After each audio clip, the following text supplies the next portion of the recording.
welcome to Bobbing for Braveminds, episode 1. How exciting! So this week I'm speaking to Berta. She is a beautiful human who makes beautiful jewelry, macrame jewelry. You'll see it better in the podcast. And I really enjoyed this conversation with her. She lives in a van. She's traveled all over the world, from Nepal to Canada. You'll hear more about that. And the conversation was really uplifting for me. I found myself being inspired, but also thinking about some scenarios or experiences that I'd had in a more positive light and seeing things sort of slightly differently, which is always what I hope to get from these conversations. And in doing so, hopefully you will feel some of that too. She's a really positive, calm, just amazing woman. So enjoy. This is Berta. If you want to find her jewelry, it is B-Art hyphen. Is that a hyphen? This line, this guy? That's forward slash, isn't it? So that's hyphen. B-Art hyphen Berta. So B-E-A-R-T hyphen B-E-R-T-A.com. Got it. Anyway, enjoy, and I will see you next week.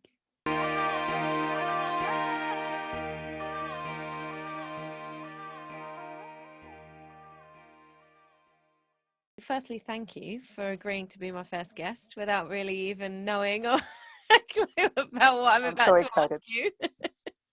Why not?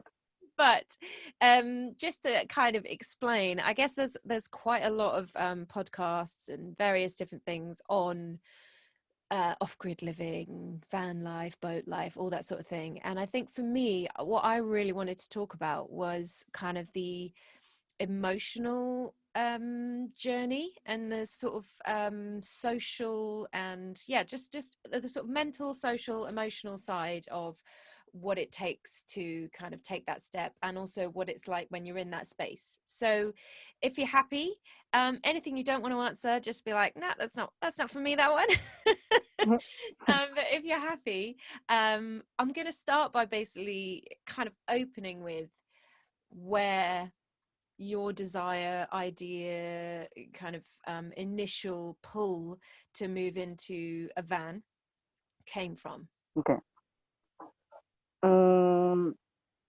I would have to explain for everyone to understand a little bit about 15 years of my last 15 years. So I'm going to summarize by saying I've been a fan of this lifestyle for a little while already.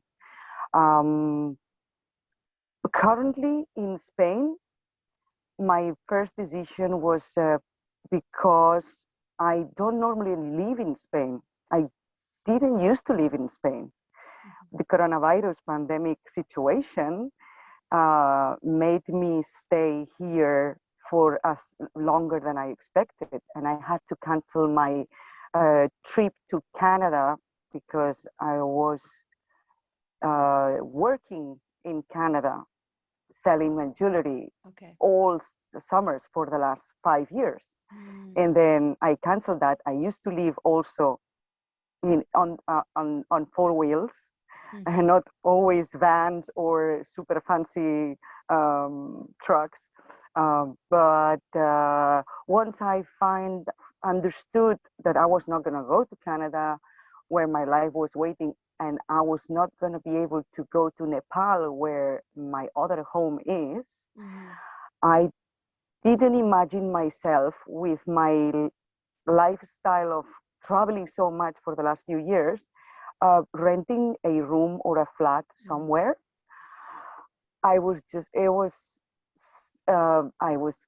My breath was stopping only by thinking about it. So I needed a little bit of movement.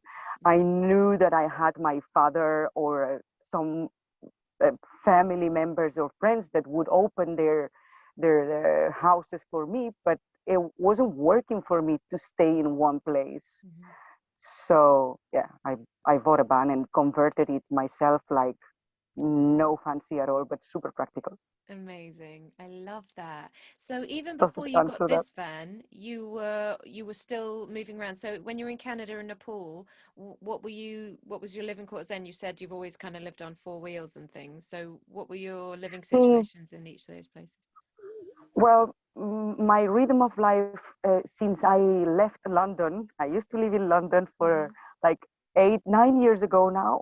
Oh, I used to work at Excel London as an event manager, and something happened to me in Nepal when I went as a tourist one day. Everyone knows in the company, and I needed a little bit more time to stay in Nepal, so I asked for a year sabbatical, which did last for 6 months because I quit the job after 6 months and stayed in Nepal and lived in Nepal for a while mm-hmm. until life presented me the opportunity to make a living out of organizing trekkings in Nepal. Okay.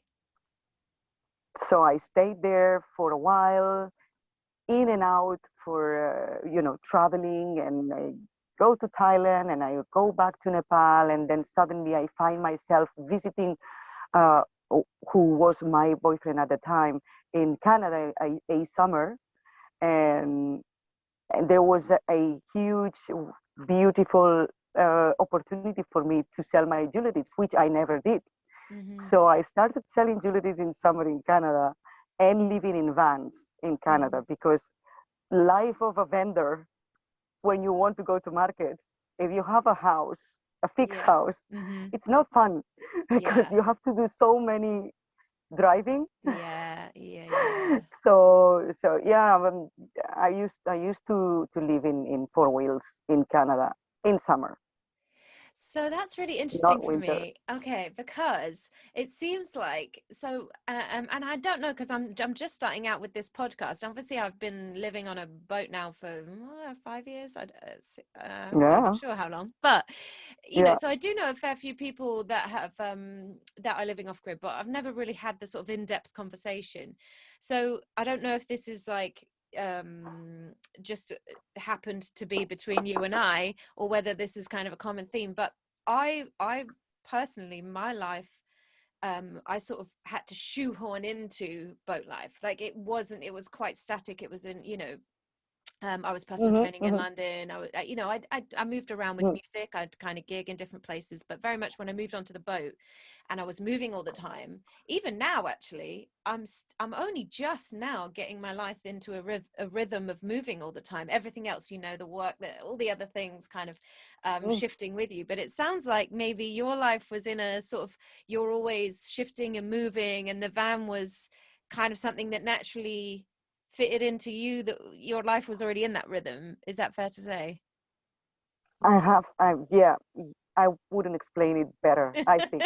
Nice. Yeah, this is what Interesting. happened. This is a Okay. feeling like for me it was so hard to think to stay. And don't misunderstand me. I sometimes have thoughts of stopping, Mm-hmm. which every time more and more because the world pandemic situation, seriously, this has changed so much, so Mm-hmm. many lives, but also mine.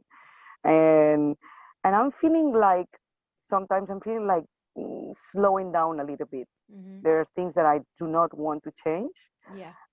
but moving so much sometimes, mm, we can go in depth with this Yeah. also because it is more about emotion what you want. Yeah. So there is a point where this fantastic, you feel you have wings, but on the road it's so much freedom and so much Mm-hmm. learning, it's so much explosion of learning. Mm-hmm. That's one of the most attractive things for me.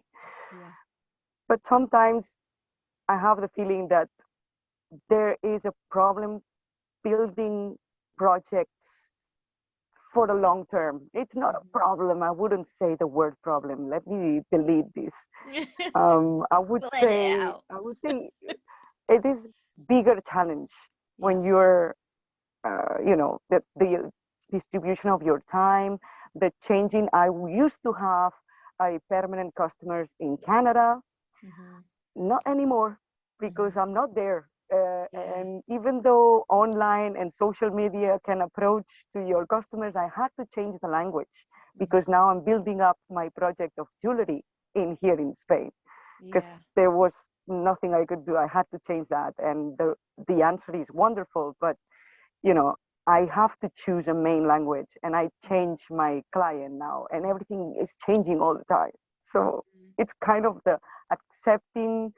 It's the biggest practice of understanding impermanence and practicing the non-attachment of things that everyone is practicing nowadays. Yeah. I'm mastering it Mm-hmm. nearly. Again, you've kind of brought something to light in my mind that just has never been a thing that I've even had to consider, and I hope that it will be in the future. Like, I have dreams of taking the boat to Europe. I'm yet to decide whether or not, Mm. like, we'll actually cruise it across or crane it across. I don't know. Maybe it's a bit risky. Wow, We'll see. See how daring I'm feeling when it comes to it. But I exciting. hadn't even considered, because my movement's always been in the UK. In terms of Mm-hmm. home, obviously I've traveled around, but in terms of moving my home, it's always been UK. Never even considered the fact that you're having to now change the language in which you interact with people, There you because go. you're in. And Weird. actually, it Yeah. is something I'd kind of picked up on you in your social media, and I was like, yeah, good, power to you. And then but I didn't really, the process that you had gone through to make that decision. Was it a Mm-hmm. difficult decision for you to make? Like, how did you come about? It was, I resisted for such a long time. Mm. I was here during the first months of the coronavirus pandemic, where everyone was locked down, Mm-hmm. and I still was communicating in English, and I did a website that it's still in English. I'm sorry about it, because I need to change it fast, and I have to do it as soon as possible, because it's working, so I need to offer that service. But I didn't want to lose the rhythm that I had in Canada. And finally, I understood that probably now time change. Now it's time to move on and look for an alternative.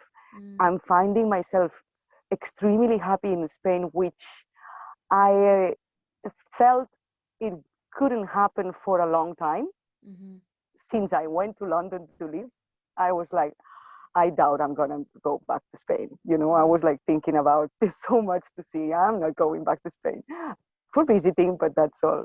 But I'm feeling very comfortable here. So who knows? Mm. Maybe in some time, the van is gonna stay with me always. If it breaks, it's gonna happen. I'm gonna buy another one. But Yeah. who knows? Maybe I also rent a flat, or Yeah. buy a land, which is my Yeah. dream. Mm. One day when I Yeah. stop. Land, I Absolutely. have Same a here. garden. Yeah.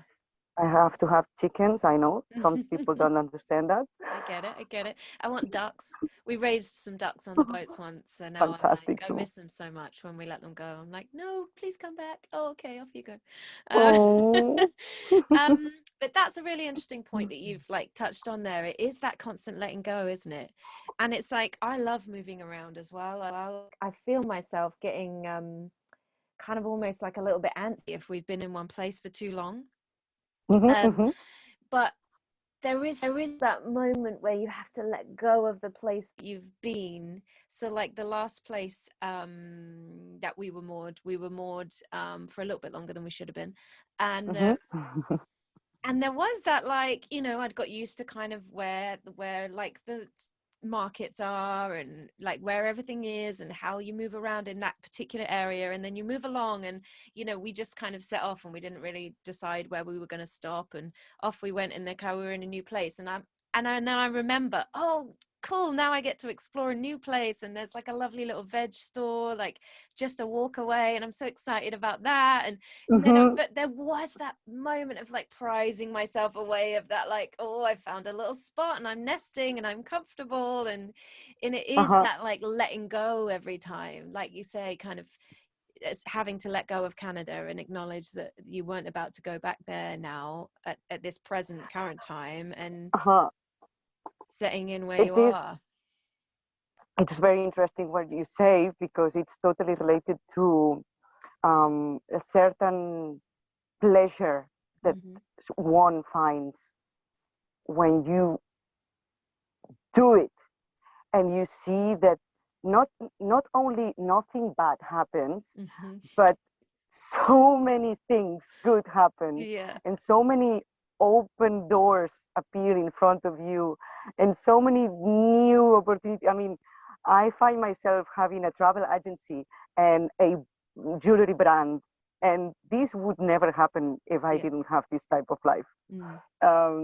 And other things can happen. Sometimes in the future, I will have another thing. So I want to add to this that there are ups and downs, obviously, but you get addicted to feel how much you can grow and learn and do things by changing all the time and going with these changes.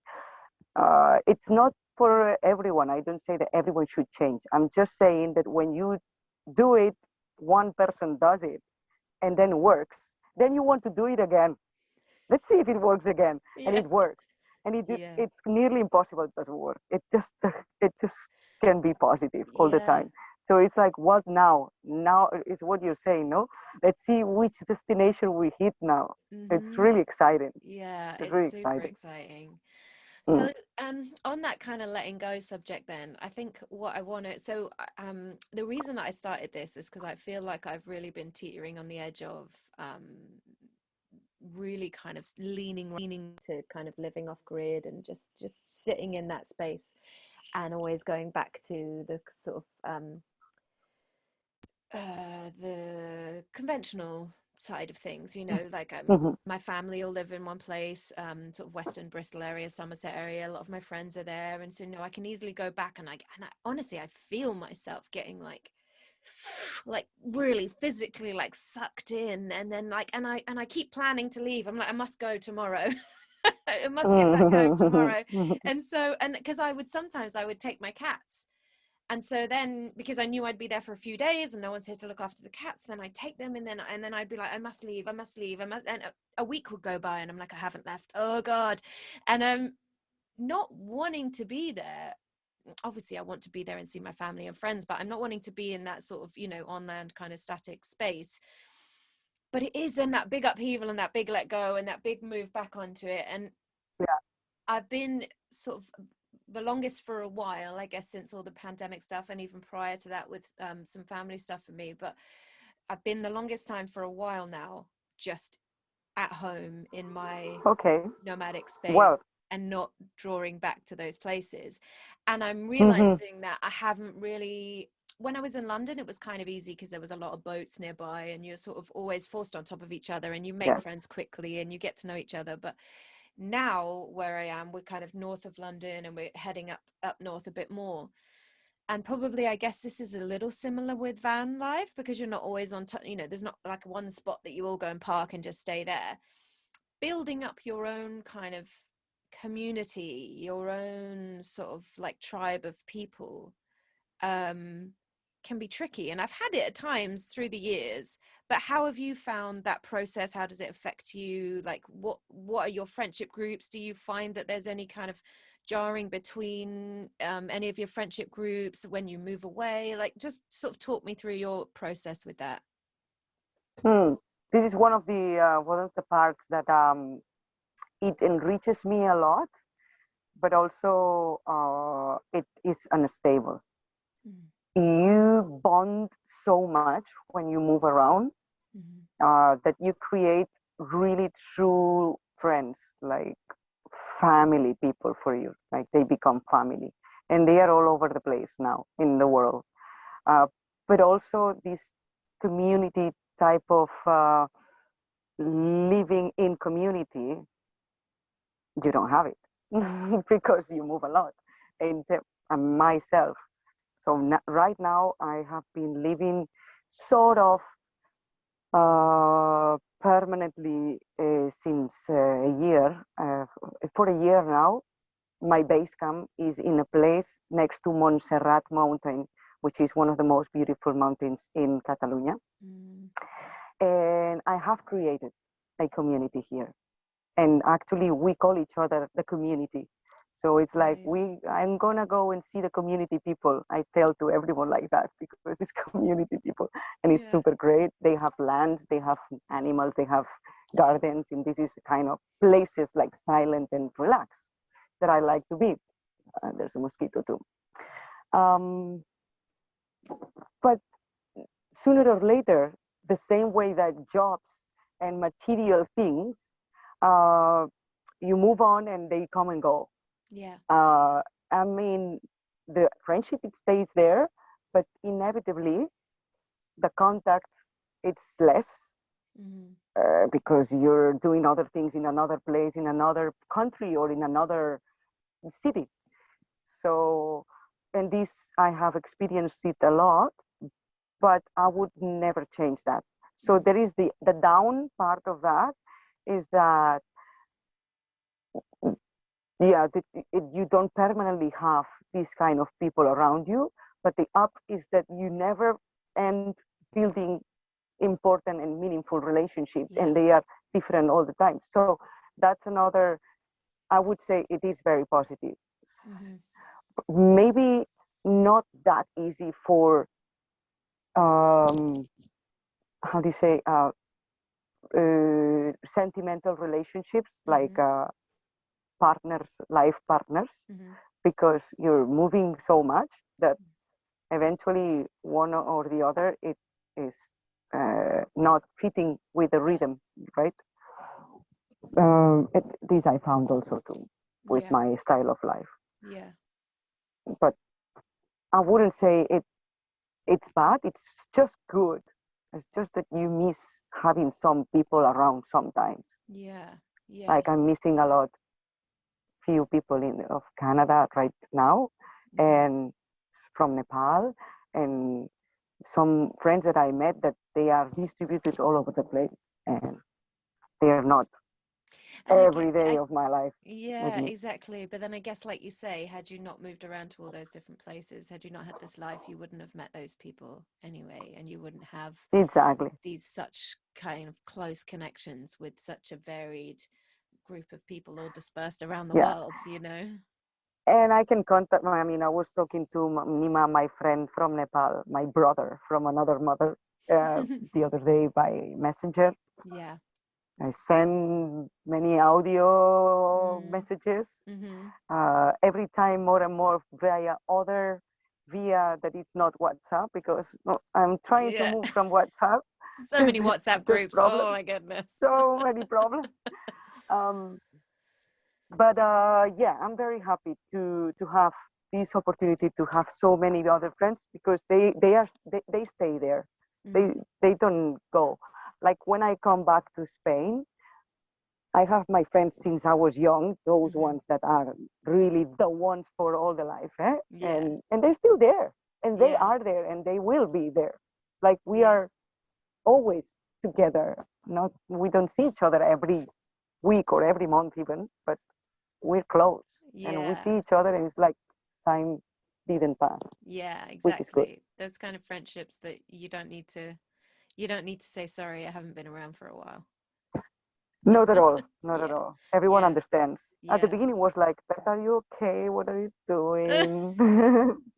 Let's talk about that part Are then, you because okay?" that's, I guess that's the, we're talking about sort of having been in this space for a while, but let's think about like at the beginning. So, I mean, I don't know about you, but I didn't know anyone. I knew I wanted to buy a boat and move onto a boat, and I knew I wanted that lifestyle. I knew I wanted to move around. You're never really sure. And then as soon as you don't know how it's going to feel, but as soon as I set foot on the boat, move my stuff in, it was like genuinely the first time that I felt connected to a home as a home.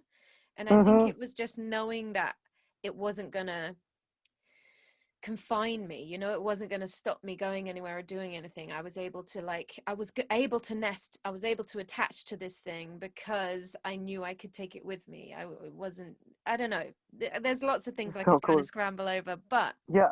I Yeah. didn't I know understand you. anyone that lived in those spaces. I didn't know anyone that lived off grid. I didn't, everyone I Okay. knew and loved all lived very much in that sort of on land, one space.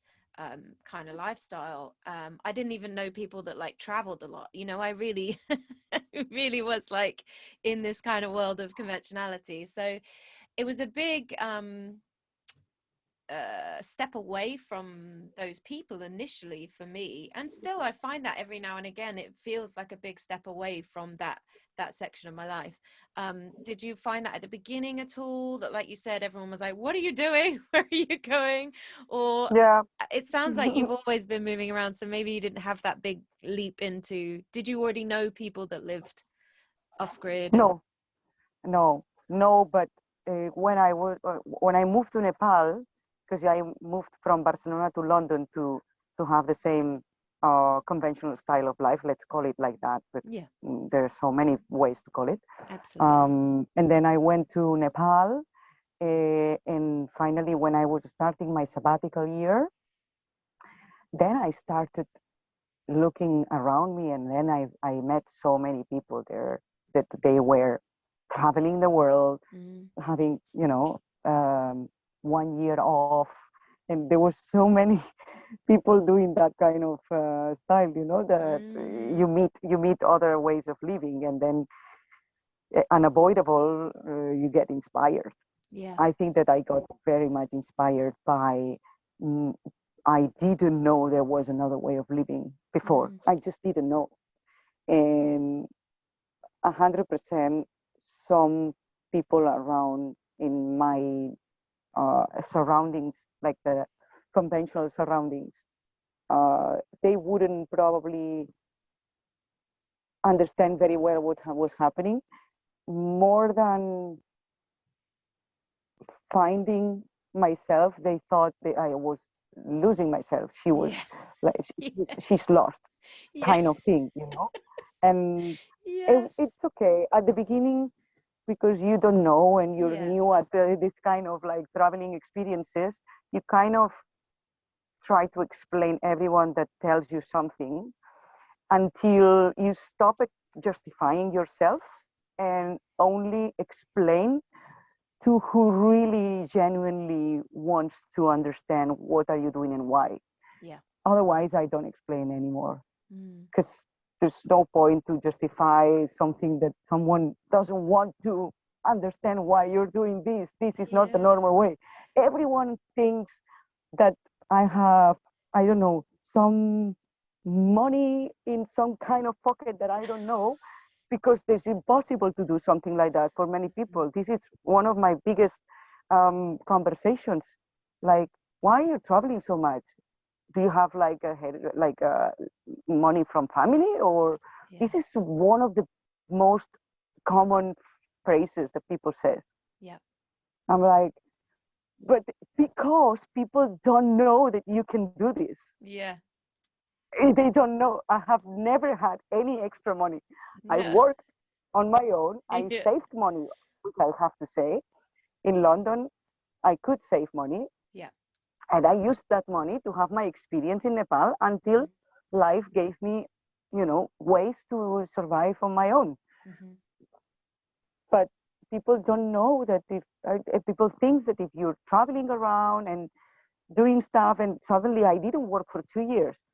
How lucky am I to not work for 2 years? It's incredible. So many people get so angry at that. Yes. Like, how you dare? Yeah. Like, everyone here working. Yeah. And you're like having fun. I'm like, so true. I'm sorry. I didn't know I had to be sorry about it. Yeah. I didn't know I had to wait until I have my pension to start traveling. Yes. And I didn't have income for 2 years, but the learning is so strong that I have so much it's from that. So true. And I think like it's not to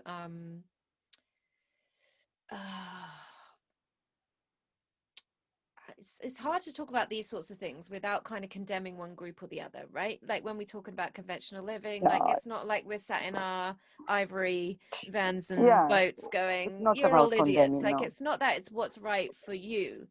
Exactly. But there is this kind of level of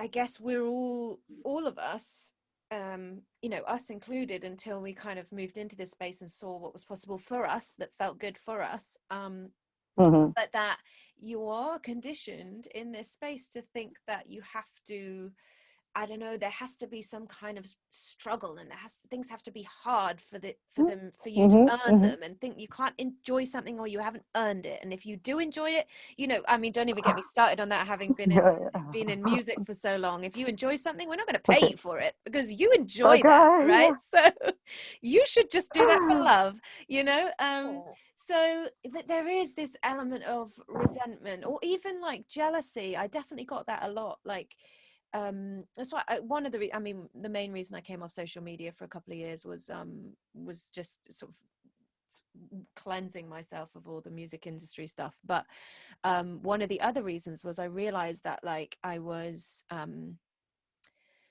that people were kind of seeing my lifestyle and glorifying it to this, like, I mean, beautiful thing that it is for me, but like, there'd be friends that I haven't seen for so long, and they'd be like, oh my God, I'm so jealous, I love your lifestyle, da, da, da, da. And I had a friend who was saying that, like, oh, I'm so jealous, I love your lifestyle, da, da, da. Anyway, I finally caught up with him, came to the boat for a day, and after a day he was like, yeah, this is not for me.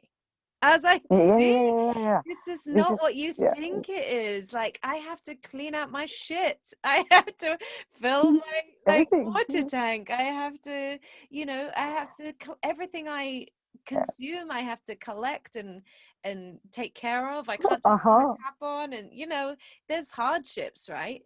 Which actually brings me nicely onto, I don't want to lead your answer, but I think you might have a similar answer to me. I find a lot of the chores really good for my mental health. Like, I find a lot of the extra kind of work that you have to do, to like chop the wood, to create a fire, to create warmth, to heat your space, to have to travel sometimes, like lugging on the sack truck, lugging really heavy gallons of water to try and fill up with water. You've run out of gas, or the lights aren't working. Those situations that you go through, of course they're hard, but I always find them really good for my mental health. And I know that's not true for everyone, because I have friends who've lived on boats that have actually found some of those struggles actually really challenging for their mental health, and maybe it wasn't for them. And but I'd be really interested to hear like how you feel about those chores and those things that we have to do, extracurricular activities, to be able to facilitate our life. You make me think about a lot of things that I didn't think for a long time. Yes, I think sometimes I have to say it's so, I'm so lazy to do something, and I'm not doing it happy. I have to say, not everything is like, oh yeah, I'm gonna refill the water and I have to find the fountain. No, it's like, I have to finish 10 more bracelets. I have no time and I have no water, and I need to go for water. Like, and I go pissed off sometimes. So this is one part that people need to understand too, which is not like everything is happy. Social media lies. Okay, guys, living in a van, like super cool, with all these like little plants hanging from the top of the van is just like a setup for a magazine. There's a lot of things to do. So yeah, I struggle with these things, I have to say. You say it helps for your health, like mind health, and I couldn't agree more, because I didn't know that it was helping me until you say that. It does help, because first of all, it makes you fight for your place. It makes you work for your own commodities, and you just don't push a button and heater is on. Sometimes the diesel is over and you have to pick up in the petrol station the diesel and fill it up again to have a heater. And it feels so good to fight for all this, to work hard to have this little space, then you feel that you can do anything. It's so weird to say that because everyone will be like, oh, calm down, please. Don't worry. This is just going to the petrol station, fill up. But there's so many things every day. Yeah. So many things every day. And then work. And then doing your taxes. And then working on Instagram and marketing, digital marketing, and everything together. It's, I don't know how to say, it's a lot. And I put on top of that, because having a flat and paying monthly without even noticing, it is a lot, because you have to work hard to have the money to pay for the rent and the bills and the stuff. But you go home and you have it all sorted out. No, the conventional homes. Yeah. And you don't have it here. Just and turn it's the like tap you have on to produce everything. Here on, switch the lights on. So I generally feel proud. Yeah. To every day say, okay, my tank of water is ready to go, and fill it up, and I'm like, so much satisfaction. Yeah, that's such a good way of putting it. The two, like pride, just feeling pride for yourself is something that like we don't experience often, and we don't allow ourselves to experience often. But when you've gone and you've achieved that thing, and you know, like you say, switch on the heater or put the fire on, or I don't know, you're out of gas. And I remember one time we were out of both bottles of gas, and I would never do that. I always try and make sure that one is full, and then we're good if one runs out, and just make sure. Anyway, this one time we hadn't, and it was like quite a way away, and we had to walk. And I said to my partner, I was like, we're gonna borrow their trolley. We can just borrow their trolley. He was like, no, because then we got to walk it back. And I was like, I would rather trolley them than like. It was like a 20-minute walk, and like we lugged these. He was so adamant that we weren't going to use the trolley to walk back, and we lugged these like, 20 kg. No, they're more than 20 kg, aren't they? I don't know what they are. At one point I'd like totally given up, and he was like lifting them like two dumbbells. Like it's like madness. No, good idea. I've had similar situations with like going to get water and just being so empty and having to do like an hour's lug in the sweltering heat with like these like 20 gallons of water and 20 liters of water, and in that moment you literally are like seething, but then it's the after point that is like there is a reward. I can't take on anything. You're right. I feel like super. I know. Yeah. It's so small, and I know that it's just a matter of going to the petrol station and fill up a bottle of diesel or whatever you do, but it feels so much because you have so much on you for the whole day that it's on top of it. I have to, make sure that all the supplies are in there, because then you're cooking a steak and you run out of gas, which happened to me in Canada.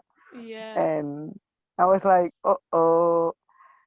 And you have to pack everything in the van so nothing falls on the floor and everything. So it's to run and rush and put everything in the drawers. Okay, the clips. If you don't put the clips on the drawers, they are gonna open because you're moving. And then you go to buy a bottle of gas, and they tell you that the responsible of the gas is not available anymore because he went home. He finished the shift, so they cannot fill up the gas bottle anymore. And I'm like, what? And well, these things, these situations plenty of them, but you learn to foresee them. You learn to foresee them. Yeah. Every time happens less and less. Yeah. Because you're like, I know this is gonna happen, so I'm gonna do it beforehand. I'm not getting in that situation again. No, not at all. Yeah, so true. So a big question is, where do you? Because I notice myself with this a lot. Sort of try and notice when I use this word, and I kind of like think, oh, what does that mean to me? What does that mean to me? Why do I call that and that? Where do you call home? You say I'm going home, or I call home Spain, Nepal, and Canada right now. I have to say the three of them. I feel home in all of them. I have to say that Nepal has a little bit of extra part of my heart. If I can say that, I would say something like that, because there's one of the places that I had more learning, and I value a lot the way I am now. And I think that loads of things that are in my personality are thanks to what I learned in Nepal. So very grateful for that experience. And I mean, still going, not as much as before, but I'm still going. Work, it's an excuse. I would go anyways. Yeah. But I am feeling like life is changing, and I'm not gonna stay for so long in Nepal. Every year. Every year I used to spend much more longer than what I'm going to stay now, because otherwise my projects are going to be difficult to continue, which we were talking about that. But still, Nepal is going to be always home. And Barcelona was my birthplace, and I feel Barcelona my place, but I will never return to a big city. Yeah. I think. Not right now. I mean, never say never, but I don't want to. No.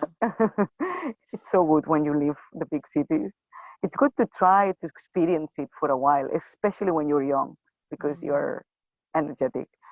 But I value a lot the silence, the calm, people that speak slow, people that walk slow, and you don't find that in the big cities. No. It's too much. It's taken, that's been one of the letting goes that I've had to do, is London. Like, it's really taken me some time to accept, like, it will always be somewhere that I call home. But it's taken me some time to accept that I'm not moving back there as such, you know, like I'm not going to be, I think because two things, like you say, I feel like that sort of city time in me, in my heart, has passed. But I think also the desire for more exploration, and I think, you know, in London I've done the stretch of the water so many times that you can I've done the whole thing that I just feel like so cool. I'm sure every time, you know, you see something new, and I'm sure I would if I went and did it again, and there'd be nostalgia for places I loved, but you know, I want some new pastures before. Sure. And London, you will be always there. Yeah, absolutely. Just to say, it's really there. Whenever you want, you can go back. Yeah, and I have so many friends there, and like, you know, where we are now, actually, I'm able to just get the train there, which was so nice the other day. I just got the train to London. I was there for the day, and it was just a day trip, and I felt like a tourist. I didn't do any of the tourist nonsense, but I felt like a tourist.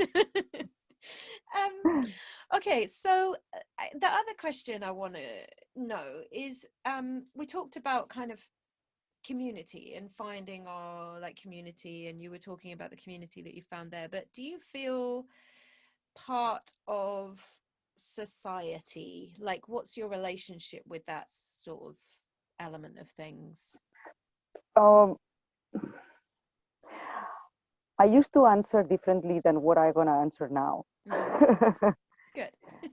Because I in the last few years I felt like I was not part of the society, in terms of like, I don't feel identified, and I didn't want to feel identified with society, as in the common system that it's Monday to Friday, having a flat, having a car, having a family.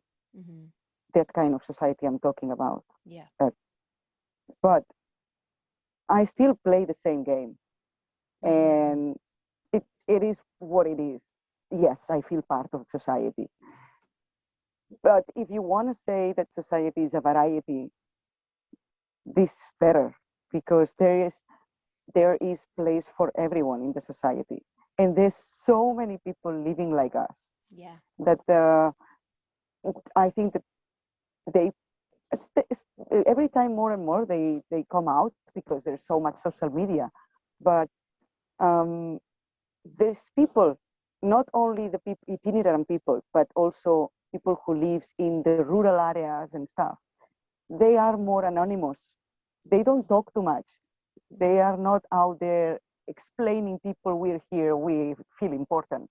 It's part of society that's very abundant, and it's not so noisy. So that's why. But I would say yes, I feel part of society, and I am really happy to have met many types of societies, and chose the one I want to stay with. Yeah, nice. I love that answer. That's an amazing answer. There you go. Yes. Okay. Check. I Nailed improvised. it. Yeah, man. Okay, so let's finish with a little shameless plug. Because I'm wearing one of your pieces now. Let's give it a little swirl. I love this ring. It's so beautiful. I love it too. Absolutely stunning. So glad you have it. Thank you. I wear it all the time. I absolutely love it. And do you know what? I'm addicted to this guy. I switch it around. It's like my little my little like thing, my little nervous tick. I just like swirl it all the time, swirl it around because it moves. So it's my little thing. So you probably see me doing it the whole time. What's she doing there? No, I'm just swirling the ring. What's she doing?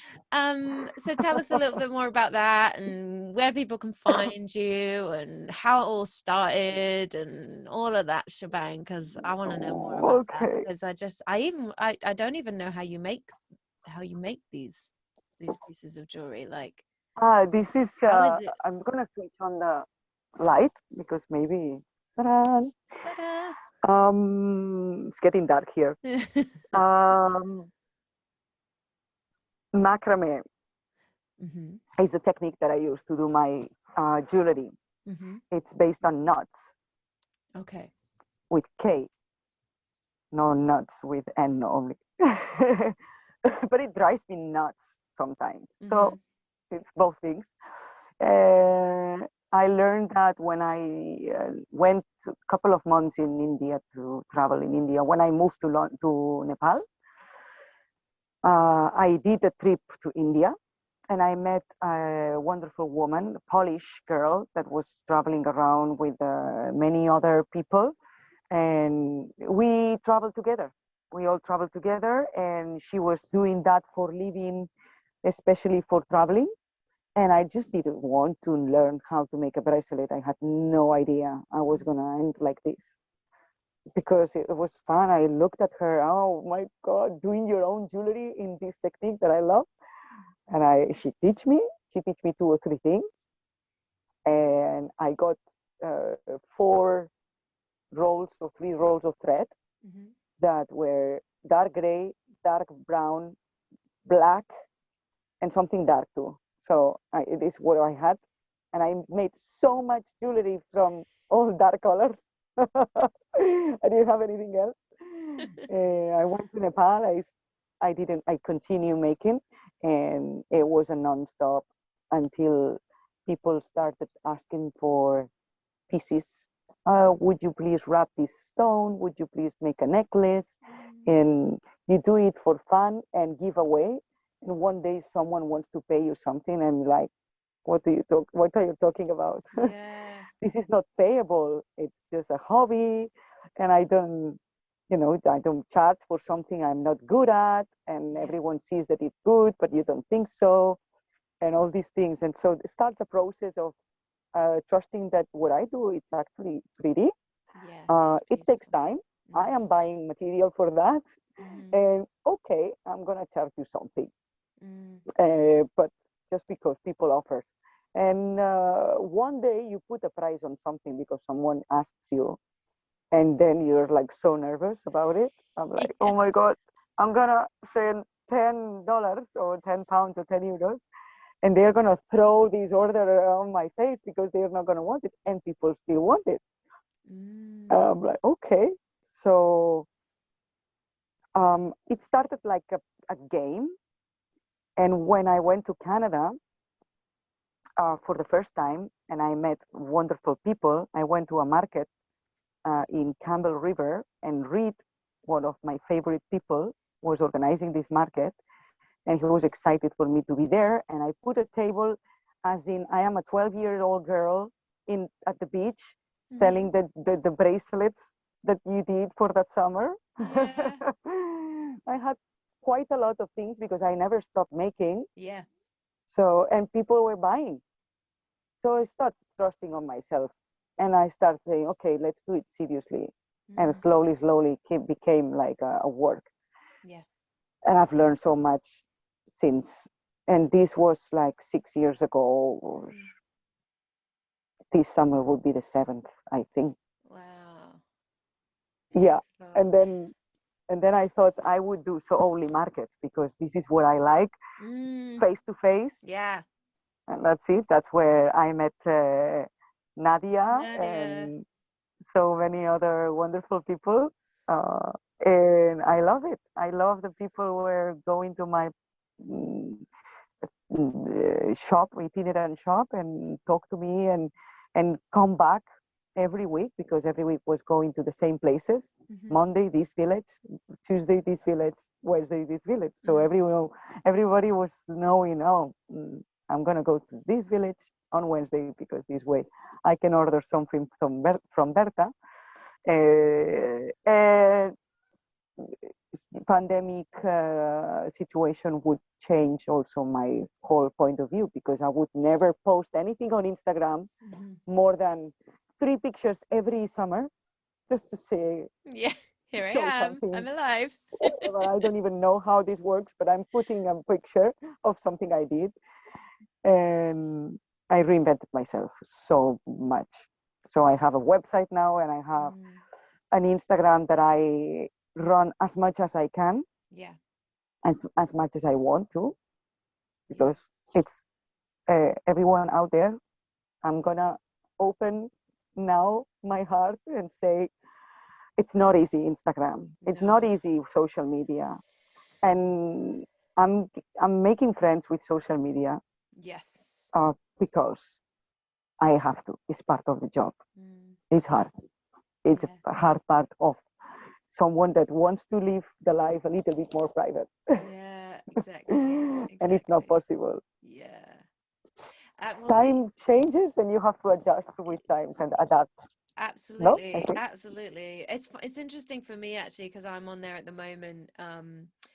You know, I was obviously selling myself because I was on there for music, and that's why I came off, because it just became too much. And like now, it's interesting you say I'm making friends with Instagram.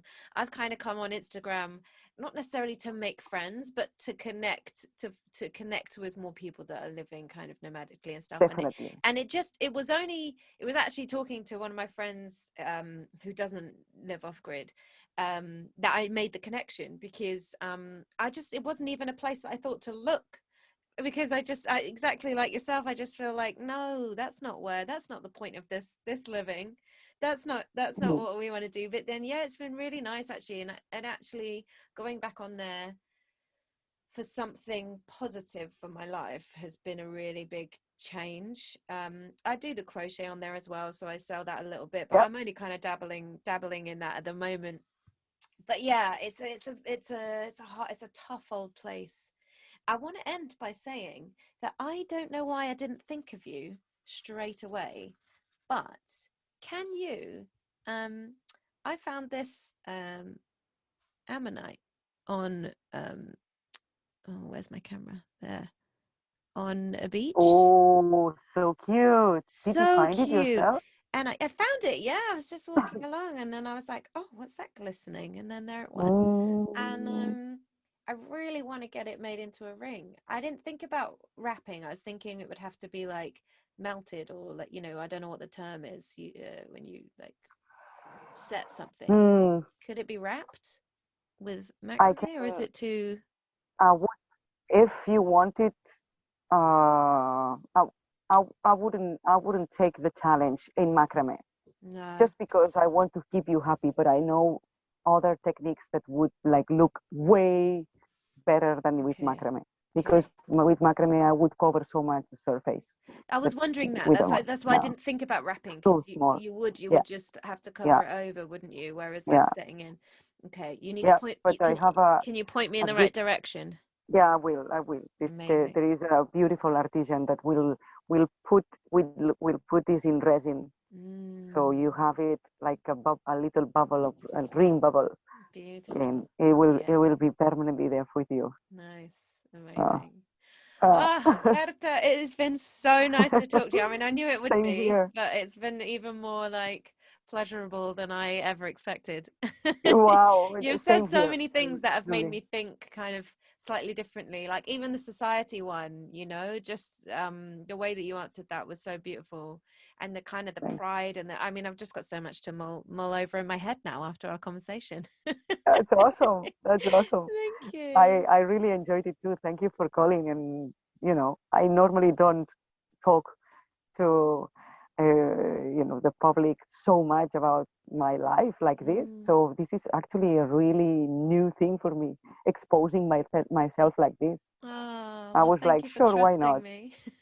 For sure, for sure. Pleasure, pleasure. Beautiful.